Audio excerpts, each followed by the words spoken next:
നമസ്കാരം. മലയാളി വാർത്ത ഇൻസൈഡിലേക്ക് സ്വാഗതം. എൻഫോഴ്സ്മെന്റ് ഡയറക്ടറേറ്റ് ഉദ്യോഗസ്ഥരെ ആക്രമിച്ച കേസിൽ CPM നേതാക്കൾക്കൊപ്പം ബിനീഷ് കോടിയേരിയിലേക്കും പോലീസിന്റെ അന്വേഷണ നില നീളുന്നത് കഴിഞ്ഞ ദിവസമേ പുറത്തുവരികയാണ്. ഈ വാർത്ത കേസിൽ വലിയ വഴിത്തിരിവുണ്ടാക്കുമെന്ന കാര്യത്തിൽ സംശയമില്ല. സംഭവ ദിവസം സ്ഥലത്തുണ്ടായിരുന്ന പ്രമുഖ CPM നേതാക്കൾക്ക് പോലീസ് ചോദ്യം ചെയ്യൽ നോട്ടീസ് നൽകിയ കൂട്ടത്തിലാണ് ബിനീഷ് കോടിയേരിയുടെ പേരും ഉൾപ്പെട്ടിരിക്കുന്നത്. എന്നാൽ അക്രമ സംഭവം നടക്കുന്ന സമയത്ത് ബിനീഷ് CPMൽ പ്രാഥമിക അംഗത്വം പോലും ഉണ്ടായിരുന്ന വ്യക്തി അല്ല എന്ന വസ്തുത പോലീസിന്റെ ഈ നീക്കത്തിന്റെ പ്രാധാന്യം വർദ്ധിപ്പിക്കുന്നുണ്ട്. പാർട്ടി ഔദ്യോഗിക ഭാരവാഹിയോ സംസ്ഥാന ജില്ലാ കമ്മിറ്റികളിൽ അംഗമോ അല്ലാതിരുന്നിട്ടും സംസ്ഥാന secretary MV Govindan, MP John Brittas എന്നിവർക്കൊപ്പം ബിനീഷും ചോദ്യം ചെയ്യലിന് ഹാജരാകാൻ പോലീസ് നോട്ടീസ് അയച്ചത് കൃത്യമായ തെളിവുകളുടെ അടിസ്ഥാനത്തിലാണെന്നാണ് ലഭിക്കുന്ന സൂചനകൾ. അക്രമ സംഭവം നടന്ന സമയത്ത് ബിനീഷിന്റെ സാന്നിധ്യവും തുടർന്നുണ്ടായ വിവരങ്ങളുമാണ് പോലീസിനെ ഈ വഴിയിലേക്ക് നയിച്ചത്. കേസിൽ അറസ്റ്റിലായി പിന്നീട് ഹൈക്കോടതിയിൽ നിന്ന് ജാമ്യം ലഭിച്ച 25 പ്രതികളിൽ ഭൂരിഭാഗം പേര് ബിനീഷ് കോടിയേരിയുടെ അടുത്ത സുഹൃത്തുക്കളും വൃത്തങ്ങളിൽപ്പെട്ടവരുമാണ് എന്ന കണ്ടെത്തലാണ് പോലീസിന്റെ ഏറ്റവും നിർണായകമായ ആംഗിൾ. ഇതിന്റെ അടിസ്ഥാനത്തിൽ ആക്രമണത്തിന് പിന്നിൽ ഏതെങ്കിലും തരത്തിലുള്ള വ്യക്തിഗതയോ ഗ്രൂപ്പ് തലത്തിലോ ഉള്ള പ്രേരണയോ ആസൂത്രണങ്ങളോ ഉണ്ടായിട്ടുണ്ടോ എന്ന് പോലീസ് പരിശോധിച്ചു വരികയാണ്. മെയ് 27-ന് വീണ വിജയന്റെ എക്സാലോജി കേസ് അന്വേഷണത്തിന്റെ ഭാഗമായി ED ഉദ്യോഗസ്ഥർ തിരുവനന്തപുരം ബേക്കർ ജംഗ്ഷനിലുള്ള പ്രതിപക്ഷ നേതാവ് പിണറായി വിജയന്റെ വാടക വസതിയിൽ 8 മണിക്കൂറോളം മിന്നൽ പരിശോധന നടത്തി മടങ്ങുമ്പോൾ ജനക്കൂട്ടത്തെ പ്രകോപിപ്പിച്ചതിലും വാഹനങ്ങൾ ആക്രമിച്ചതിലും അണിയറയിൽ പ്രവർത്തിച്ച ശക്തികളെ കുറിച്ചാണ് പോലീസ് അന്വേഷിക്കുന്നത്. ആക്രമണം നടക്കുമ്പോൾ ബേക്കറിയിലെ ഈ വീടിന് മുന്നിൽ നേരിട്ടെത്തി ബിനീഷ് പ്രതിഷേധിച്ചിരുന്നു. ആക്രമണം നടക്കുന്ന ഘട്ടത്തിൽ ബിനീഷ് കോടിയേരിക്ക് CPM അംഗത്വം ഉണ്ടായിരുന്നില്ല. പിൻകാലത്താണ് ബിനീഷിന്റെ പാർട്ടി അംഗത്വം പുതുക്കി നൽകാൻ നേതൃത്വം തീരുമാനിച്ചത്. അന്നേ ദിവസം കേവലം ഒരു സാധാരണക്കാരനായി അല്ലെങ്കിൽ പാർട്ടി അനുഭാവിയായി മാത്രം സ്ഥലത്തെത്തിയ ബിനീഷ് എങ്ങനെയാണ് അവിടെ തടിച്ചുകൂടിയ പ്രതികളുമായി ആശയവിനിമയം നടത്തിയത് എന്നാണ് പ്രത്യേക അന്വേഷണ സംഘം പ്രാധാന്യമായും ആരായുന്നത്. കൺട്രോൾമെന്റ് അസിസ്റ്റന്റ് കമ്മീഷണറുടെയും മ്യൂസിയം ഇൻസ്പെക്ടറുടെയും നേതൃത്വത്തിലുള്ള സംഘം ബിനീഷിന്റെ സംഭവ ദിവസത്തെ ഫോൺ കോള് വിശദമായി തന്നെ പൂർണ്ണമായും ശേഖരിച്ചു വരികയാണ്. ആക്രമണവുമായി ബന്ധപ്പെട്ട് പിടിയിലായ പ്രധാന പ്രതികളുമായി സംഭവ ദിവസം ബിനീഷ് എത്ര തവണ സംസാരിച്ചു, സന്ദേശങ്ങൾ അയച്ചു എന്നീ വിവരങ്ങളാണ് പോലീസ് സാങ്കേതികമായി ഒത്തുനോക്കുന്നത്. നിയമപരമായി നോട്ടീസ് നൽകി ചോദ്യം ചെയ്യലിന് വിളിച്ചു വരുത്തുന്ന ഏതൊരാളെയും ഡിജിറ്റൽ രേഖകളും CDRും പരിശോധിക്കാൻ പോലീസിന് പൂർണ്ണ നിയമ തടസ്സമില്ല. ഈ ആനുകൂല്യം ഉപയോഗിച്ചാണ് നേതാക്കളുടെയും ബിനീഷിന്റെയും അന്നേ ദിവസത്തെ ലൊക്കേഷൻ വിവരങ്ങളും കോൾ രേഖകളും പോലീസ് ശാസ്ത്രീയ പരിശോധനയ്ക്ക് വിധേയമാക്കുന്നത്. IP ബിനു അടക്കമുള്ള 21 പ്രതികൾക്ക് ഹൈക്കോടതി ജാമ്യം അനുവദിച്ചതോടുകൂടി കേസ് അവസാനിച്ചു എന്ന് കരുതിയ ഘട്ടത്തിലാണ് അന്വേഷണത്തിന്റെ 2ാം ഘട്ടത്തിലേക്ക് പോലീസ് കടന്നത്. ആക്രമണത്തിൽ നേരിട്ട് പങ്കെടുത്തവരെക്കാൾ ഉപരിയായി ആക്രമണ സന്ദേശങ്ങൾ കൈമാറിയതും ആളെ കൂട്ടിയതും ആരെല്ലാമാണെന്ന കണ്ടെത്തലിലേക്ക് കാര്യങ്ങൾ എത്തി നിൽക്കുകയാണ്. അതാണ് പോലീസിന്റെ പ്രധാന ലക്ഷ്യവും. ചോദ്യം ചെയ്യലിനായി CPM നേതാക്കൾ മുതിർന്ന അഭിഭാഷകരിൽ നിന്ന് നിയമോപദേശം തേടി ഹാജരാകാൻ തീരുമാനിച്ചിട്ടുണ്ടെങ്കിലും ബിനീഷ് കോടിയേരിക്ക് നൽകിയ നോട്ടീസ് പാർട്ടിക്ക് വലിയ ചോദ്യങ്ങൾ ഉയർത്തുന്നുണ്ട്. പാർട്ടി ഭാരവാഹിത്വം ഇല്ലാത്ത ഒരാൾ നേതാക്കൾക്കൊപ്പം അന്വേഷണ സംഘത്തിന്റെ നോട്ടീസിൽ ഉൾപ്പെട്ടത് രാഷ്ട്രീയ കേന്ദ്രങ്ങളിലും ചർച്ചയായിട്ടുണ്ട്. വരും ദിവസങ്ങളിൽ ബിനീഷ് കോടിയേരി പോലീസിന് മുന്നിൽ ഹാജരായി നൽകുന്ന മൊഴികളും CDR പരിശോധനയിലെ കണ്ടെത്തലുകളും കേസിൽ അതീവ നിർണായകമാകും. ആക്രമണം ഒരു പെട്ടെന്നുള്ള പ്രതിഷേധമായിരുന്നോ അതോ ബിനീഷ് ഉൾപ്പെടെയുള്ളവരുടെ പങ്ക് ഉൾപ്പെട്ട ആസൂത്രിത നീക്കമായിരുന്നോ എന്ന് വ്യക്തമാക്കാൻ ഇതോടെ സാധിക്കും. അന്ന് ആ ED റെയ്ഡ് നടന്ന ദിവസം ബിനീഷിന്റെയും ഗോവിന്ദൻ മാഷിന്റെയും MP ബ്രിട്ടാസിന്റെയും പ്രതികരണങ്ങൾ നമുക്കൊന്ന് കേൾക്കാം. ഇത് പാർട്ടി അഖിലേന്ത്യാ സെക്രട്ടറി സഖാവ് MA ബേബി തന്നെ ഇപ്പോൾ ഡൽഹിയിൽ പത്രസമ്മേളനമായിട്ട് നടത്തുന്ന റെയ്ഡാണെന്നുള്ളത്. പ്രതിപക്ഷ നേതാക്കളുടെ കുടുംബാംഗങ്ങളെ വേട്ടയാടിക്കൊണ്ട് ആ പ്രതിപക്ഷ നേതാക്കളെ തകർക്കുവാനും അതോടൊപ്പം തന്നെ അവർ പ്രതിനിധാനം ചെയ്യുന്ന പാർട്ടിയെ തകർക്കുവാനുള്ള നീക്കമാണെന്ന് അഖിലേന്ത്യാ സെക്രട്ടറി സഖാവ് MA ബേബി പറഞ്ഞിട്ടുണ്ട്. അതിൻ്റെ ഭാഗമായിട്ട് തന്നെയാണ് ഇപ്പോൾ ഇവിടെ നടന്നുകൊണ്ടിരിക്കുന്ന ഈ റെയ്ഡ്. സ്വാഭാവികമായിട്ടും EDയെ സംബന്ധിച്ചിട്ട് കാലാകാലങ്ങളിലായിട്ട് ഇപ്പോൾ ചെയ്യുന്നതാണ്. അപ്പോൾ കുടുംബാംഗങ്ങളെ ടാർഗറ്റ് ചെയ്യുക, കുടുംബാംഗങ്ങളുടെ പേരിൽ കേസുകൾ ഉണ്ടാക്കുക, അത്തരത്തിൽ അവർ പ്രതിനിധാനം ചെയ്യുന്ന അച്ഛനോ അമ്മയോ ആരാണ് പ്രതിനിധാനം ചെയ്യുന്നത് അഭിപ്രായത്തോടു കൂടി തന്നെയാണ് ഞാനുള്ളത്.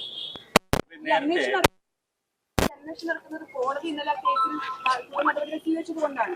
അതിൽ ആ കേസ് അല്ലെങ്കിൽ റെയ്ഡ് നടന്ന് അതിൽ തെറ്റൊന്നും ഇല്ലെങ്കിൽ അദ്ദേഹവും മകളും അത്യശുദ്ധി പറ്റി വരുന്നതല്ലേ നല്ലത്. കേസ് നടത്തുന്നതിനോ റെയ്ഡ് നടത്തുന്നതിനോ ഇവിടെ ആരും തടയുന്നില്ലല്ലോ. ഞങ്ങൾ ഇവിടെ വന്നിരിക്കുന്നത് റെയ്ഡ് തടയാനോ അല്ലെങ്കിൽ റെയ്ഡ് നടത്താൻ പാടില്ല എന്ന് പറയാനോ അല്ലല്ലോ ഞങ്ങളെല്ലാവരും വന്നിരിക്കുന്നത്. ഞങ്ങളുടെ പാർട്ടിയുടെ പോൾ ബ്യൂറോ അംഗമായിട്ടുള്ള സഖാവിൻ്റെ വീട്ടിൽ, സഖാവ് ഇതിൻ്റെ അകത്ത് പ്രതിയല്ലല്ലോ, ഇതിൻ്റെ അകത്ത് പ്രതിയായിട്ടുള്ള ആള് കുടുംബാംഗങ്ങളാണ്. ആ കുടുംബാംഗം പ്രതിയായിട്ടുള്ള ഒരു കേസിൻ്റെ അകത്ത് ഇപ്പോൾ പിണറായി സാഹിബിനെ പോലും പുറത്തിറങ്ങാൻ പറ്റാത്ത രീതിയിലേക്ക് തടഞ്ഞു വെച്ചുകൊണ്ടുള്ള റെയ്ഡാണ് നടക്കുന്നത്. അത് ശരിയല്ല എന്നുള്ള അഭിപ്രായമാണ്. ആ അഭിപ്രായത്തിന്റെ ഭാഗമായിട്ടാണ് ഈ പറയുന്ന ആളുകൾ ആരും തന്നെ ഒരു ആഹ്വാനം കൂടാതെ എല്ലാ പ്രവർത്തകരും ഇവിടെ വന്നിരുന്നത്. ഇതിന് പിന്നിൽ ഒരു ഗൂഢാലോചനയുണ്ട് എന്ന് സംശയിക്കുന്നുണ്ടോ? അത് സ്വാഭാവികമല്ലേ. ഇപ്പൊ ഞാൻ ആദ്യമേ പറഞ്ഞു നിർത്തിയതല്ലേ. ഇപ്പൊ ഇതിന്റെ അകത്ത് പിണറായി സഖാവ് പ്രതിയല്ലല്ലോ. ഇതിന്റെ അകത്ത് പിണറായി സഖാവ് പ്രതിയല്ല. പ്രതിയായിട്ടുണ്ട് എന്ന് പറയുന്നത് അദ്ദേഹത്തിന്റെ കുടുംബാംഗമാണ്. ആ കുടുംബാംഗത്തിന് പ്രതിയായിട്ടുള്ള ഒരു കേസിൽ പിണറായി സഖാവിനെ തടഞ്ഞു വെച്ചുകൊണ്ട് ഒരു റെയ്ഡ് നടത്തുന്നു. അതിലാണ് ഞങ്ങൾക്ക് ആക്ഷേപമുള്ളത്.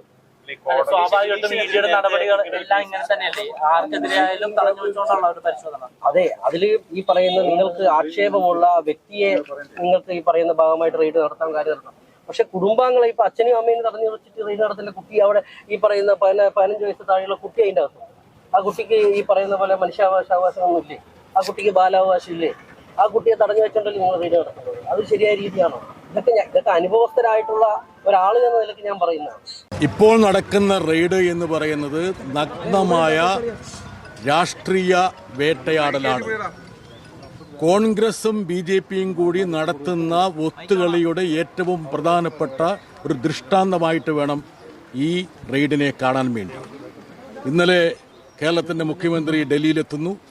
അതിനു മുമ്പ് ഹൈക്കമാൻഡ് നേതാക്കൾ രാഹുൽ ഗാന്ധി ഉൾപ്പെടെയുള്ള ആൾക്കാർ കേരളത്തിൽ വന്ന് എന്തുകൊണ്ട് പിണറായി വിജയനെ വേട്ടയാടുന്നില്ല, അദ്ദേഹത്തിനെതിരെ കേസുമായിട്ട് മുമ്പോട്ട് പോകുന്നില്ല, അദ്ദേഹത്തിനെ അറസ്റ്റ് ചെയ്ത് ജയിലിലടയ്ക്കുന്നില്ല, ഇത്തരത്തിലുള്ള ഒരുപാട് ചോദ്യങ്ങൾ ചോദിച്ചിരുന്നു. കേരളത്തിലെ നിയമസഭാ തെരഞ്ഞെടുപ്പിലും ആ ഒത്തുകളി ദൃശ്യമായിരുന്നു.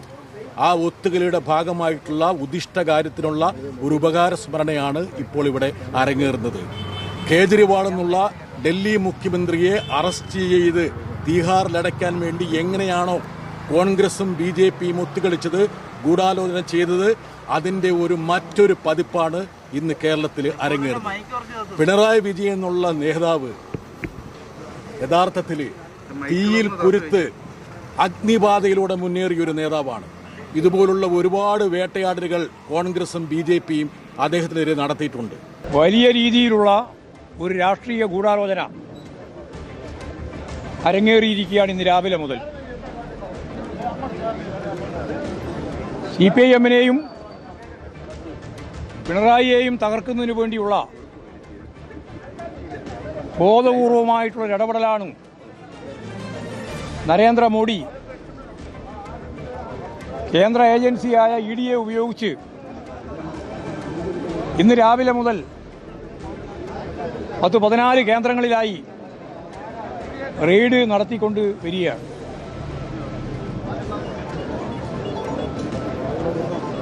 പിണറായി വിജയനുമായി ഇതിന് യാതൊരു തരത്തിലുള്ള ബന്ധവുമില്ല എന്നെല്ലാവർക്കും അറിയാം.